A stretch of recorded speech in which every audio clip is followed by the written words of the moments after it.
Hello everyone, ఈరోజు మీకు కాపట్టి గురించి చెప్తాను. కాపట్టి ఎందుకు వేస్తాము, ఎందుకోసము అంటే టు ప్రివెంట్ అ ప్రెగ్నెన్సీ. వాళ్ళు చైల్డ్ టు చైల్డ్ గ్యాప్ ఇవ్వాలి అని అనుకున్నప్పుడు లాంగ్ టర్మ్ అంటే 3 years 5 years 10 years కూడా మాకు గ్యాప్ కావాలి, ఇప్పుడే చిల్డ్రన్ వద్దు అనుకున్నప్పుడు కాపట్టి అడ్వైజ్ చేస్తాము. కాపట్టి అనగానే ఇది సేఫా కాదా, ఇది పెయిన్ఫుల్లా అనేది చాలా డౌట్స్ ఉంటుంది. మీకు కాపట్టి చూపిస్తాను.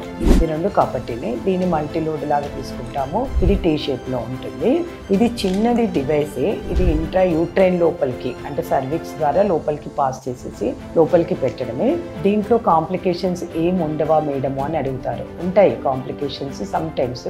కొంతమందికి ఇన్ఫెక్షన్స్ రావచ్చు, కొంతమందికి మధ్య మధ్యలో బ్లీడింగ్ కనబడవచ్చు, కొన్నిసార్లు పెయిన్ కూడా రావచ్చు. ప్రతి పీరియడ్లో పెయిన్ అని కంప్లైంట్ చేస్తుంటారు.